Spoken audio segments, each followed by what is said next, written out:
Assalamu alaikum students, hope you all are well. In previous lectures we discussed about exercise 1.1. Now today's lecture we will discuss about the concepts of exercise 1.2. But before going in detail in exercise 1.2, we discuss its main basic components or concepts. So the first one is quadratic formula. यानी इस exercise को start करने से पहले हम लोग जो हमें बुक में गिवन है इसके बेसिक कॉन्सेप्ट्स यानी इस एक्सरसाइज को सॉल्व करने के लिए जो हमें ज़रूरत है वो करने के लिए सबसे पहले हम उन कॉन्सेप्ट्स को देखेंगे, क्लियर करेंगे ताकि एक्सरसाइज सॉल्व करने में हमें इजी मेथड्स मिल सकें. So the first one is quadratic formula. Derivation of quadratic formula by using completing square. अब यहाँ पे हमारे पास जो क्वाड्रेटिक फार्मूला है उसकी डेरिवेशन दी गई है. किस तरह? क्वाड्रेटिक फार्मूला हमारे पास होता क्या है? हमारे पास होता है x equals to minus b plus minus under root b square minus 4ac by 2a. ये डेरिवेशन हमें दी गई है और बताया गया है कि हम इस डेरिवेशन को प्रूफ किस तरह करेंगे, किस तरीके से, कंप्लीटिंग स्क्वायर के मेथड से. सो we solve our quadratic formula derivation by completing square method. So the first step is, as you all know very well about completing square method, that in first we have to divide all components of equation or standard form of equation with a or any constant number with variable x square. Means हमें क्या करना होता है कि हमारे पास जितने भी x square के साथ अगर 1 है तो तब तो ठीक है, लेकिन अगर उसके साथ कोई भी नंबर है, कोई भी कांस्टेंट है, उसको सबसे पहले होल इक्वेशन के साथ डिवाइड करना होता है कंप्लीटिंग स्क्वायर में, ताकि एक्स स्क्वायर के साथ हमारे पास कोई टर्म बाकी ना बचे. ठीक है. इसी तरह यहाँ पे इन्होंने किया हुआ है कि एक्स स्क्वायर के साथ ए था उसको होल इक्वेशन के साथ डिवाइड कर दिया है. फिर हम लोगों ने क्या किया, ये जो सी एलिमेंट होता है, सी पार्ट होता है स्टैंडर्ड फॉर्म का क्वाड्रेटिक इक्वेशन की, इसको हम ले जाते हैं राइट साइड पे. ठीक है. ये तो आप लोगों को पता है, ये हमने पहले भी डिस्कस किया है. फिर हम लोगों ने क्या करना होता है, जो बी वाली टर्म होती है उसको हम लोगों ने डिवाइड करना होता है 2 से, and then we have to take its square. ठीक है. And then after taking square we have to add this part on both sides of the equation.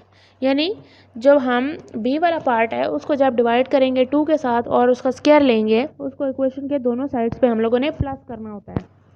देखिए जैसे यहाँ पे इन्होंने प्लस किया हुआ है, माइनस नहीं करना आप लोगों ने, ये बात आप लोगों ने अपने माइंड में रखनी है. तो हम लोगों ने ये कर लिया.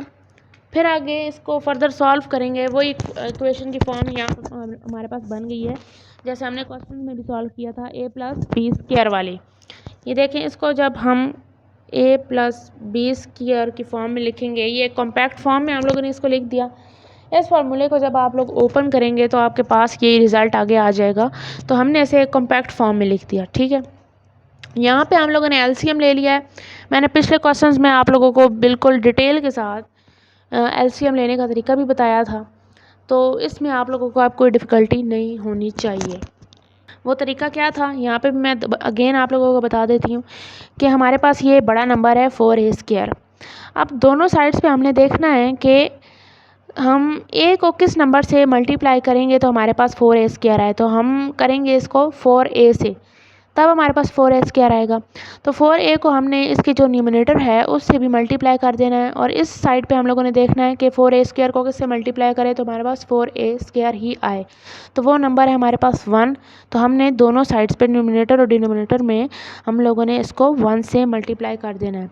फिर जब आपके पास आ जाएगा, जब आप लोग इसको सॉल्व करेंगे, मल्टीप्लिकेशन स्टेप्स इन्वॉल्व होंगे, तो हमारे पास ये एलसीएम का जो रिज़ल्ट है वो हमें हासिल हो जाएगा, यानी ऑब्टेन कर लेंगे हम रिज़ल्ट.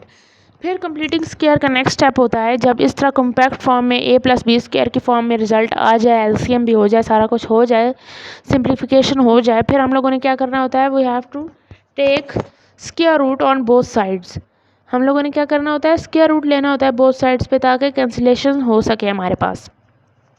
यहाँ पे हमारे पास कैंसिलेशन हो जाएगी, ये स्क्वायर रूट से कैंसिल हो जाएगा और ये हमारे पास यहाँ पे क्या कैंसिलेशन होगी, 4 स्क्वायर रूट क्या होता है 2 हो जाता है और ए का स्क्वायर हमारे पास क्या आ जाएगा, इस तरह देखें ए स्क्वायर, तो ये स्क्वायर रूट से कैंसिल हो जाएगा तो ये हमारे पास ए ही बच जाएगा, तो 2a हमारे पास नीचे बच गया, ऊपर वाली टर्म हमारे पास एज इट इज़ रहेगी।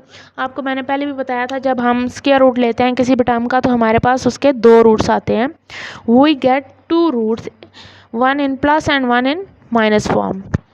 सो हम सिंप्लीफिकेशन के लिए कि हमारे पास 2 रूट्स हैं हम लोग इस तरह प्लस माइनस लिख देते हैं, तो हमारे पास 2 रूट्स आ जाएंगे, एक होगा प्लस में और एक होगा माइनस में। तो हम जब इसको सॉल्व करेंगे इस इक्वेशन को, एक्स के साथ वाली जो पार्ट है इसको जब दूसरी साइड पे लेके जाएंगे तो हमारे पास ये क्वाड्रेटिक फार्मूला बन जाएगा। ठीक है स्टूडेंट्स, आगे हमें दिया गया है कि यूज़ ऑफ क्वाड्रेटिक फार्मूला। हमारे पास क्वाड्रेटिक फार्मूला किन चीज़ों में इस्तेमाल होता है या यूज़ होता है। सबसे पहला स्टेप हमें बताया गया है कि क्वाड्रेटिक फार्मूला हम वहाँ पे यूज़ कर सकते हैं where we can not factorise any numbers, यानी हम फैक्टराइजेशन जहाँ पे मेथड जो है वो यूज़ ना कर सके वहाँ हम क्वाड्रेटिक फार्मूला इस्तेमाल करते हैं। जैसे कि हमें एक नीचे ये एग्जांपल दी गई है, solve the quadratic equation by using quadratic formula. ये वैसे सबसे इजी मेथड है जहाँ तक मेरा पॉइंट ऑफ व्यू है, मेरे पॉइंट ऑफ व्यू के मुताबिक ये मेथड सबसे इजी है, कंप्लीटिंग स्क्वायर से भी फैक्टराइजेशन से भी। सबसे पहले ये हमें इक्वेशन गिवन है, first we have to arrange it in a standard form of a quadratic equation which is ax² + bx + c = 0। So now यहाँ पे हमारे पास ये जो 2 है ये इक्वल हो रहा है जी c के, और 9x हो रहा है किसके, b के, और 5x² हमारे पास किसके इक्वल हो रहा है, a के। तो सबसे पहले तो हमें इसे स्टैंडर्डाइज फॉर्म में कन्वर्ट करना होगा, उसके लिए हमें इस इक्वेशन को अरेंज करना होगा। इसलिए हमें जो 5x² जो कि राइट हैंड साइड पे है हमारे पास उसको लेफ़्ट साइड पे लाना पड़ेगा और इस इक्वेशन को अरेंज करना पड़ेगा। ये हमारे पास यहाँ पे इक्वेशन जब अरेंज हो जाएगी तो आपको पता है कि x² के साथ वाली वैल्यू हमारे पास a होती है, x वाली वैल्यू b होती है, और जो कांस्टेंट होता है c वो हमारे पास ये कोई भी नंबर होता है। ठीक है, तो अब हमने क्वाड्रेटिक फार्मूला जैसे कि हमें यहाँ पे गिवन है -b + -√b² - 4ac/2a। अब हमने ये जो हमें पॉइंट्स और वैल्यूज़ मिली हैं a b c की, ये हमने इस फार्मूले में पुट करनी है। ठीक है जी, ये जब हम लोग पुट कर लेंगे इसमें, ये हमने पुट कर ली, तो उसी तरह हमारे पास 2 वैल्यूज़ आएंगी प्लस माइनस में, क्योंकि अंडर रूट वाली टर्म्स या स्क्वायर रूट जिसे हम कहते हैं उसके हमारे पास 2 रूट्स आते हैं, पॉजिटिव में और एक नेगेटिव में। तो हमारे पास इसी तरह यहाँ पे भी 2 आएंगे।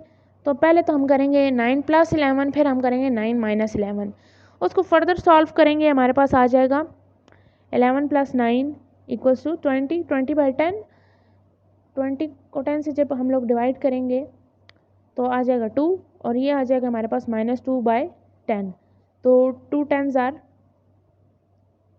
2 को जब 10 से करेंगे हम लोग कैंसिल करेंगे तो हमारे पास आ जाएगा -1/5। सही है, तो हमारे पास जो सॉल्यूशन सेट्स आएंगे इसके वो होगा, एक तो -1/5 एंड सेकंड वन इज़ 2, ये हमारे पास।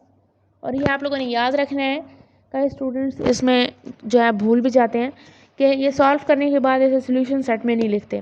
प्रॉपर और जो तरीका है वो ये है कि सॉल्व करने के बाद सॉल्यूशन सेट में भी इसे लिखा जाए। ठीक है जी, आगे हमारे पास इसी तरह की सेकंड फॉर्म भी दी गई है। ठीक है, सेकंड क्वेश्चन भी दिया गया है, इसे भी हम लोगों ने क्वाड्रेटिक फार्मूला से ही सॉल्व करना है। So the question is first we have to simplify it. सही है, सबसे पहले हम लोगों ने इसे सिंप्लीफाई करना है, जैसे हमने पिछले क्वेश्चन में किया।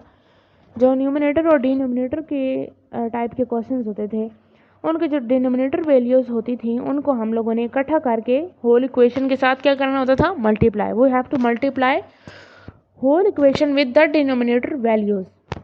So in this equation we have x + 2 and x + 4 in denominator, so we have to multiply it with whole equation। so हमारे पास 2x + 1 के साथ भी ये दोनों वैल्यूज़ मल्टीप्लाई होंगी और x - 2 के साथ भी।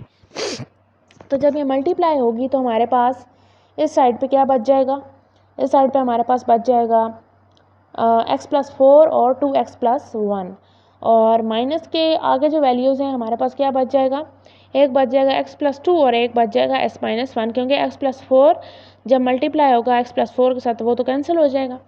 फिर हम लोगों ने इसको सिंप्लीफाई कर लेना है, सॉल्व कर लेना है, ठीक है जी, यानी मल्टीप्लाई कर लेना है ना दोनों साइड्स पे, इसको भी। फिर हमारे पास एक फुल इक्वेशन आ जाएगी जिसमें एक्स स्क्वायर की वैल्यूज़ भी होंगी, एक्स की वैल्यूज़ भी होंगी और कॉन्स्टेंट्स भी इन्वॉल्व होंगे, यानी एक स्टैंडर्ड फॉर्म में हमारे पास इक्वेशन बन जाएगी।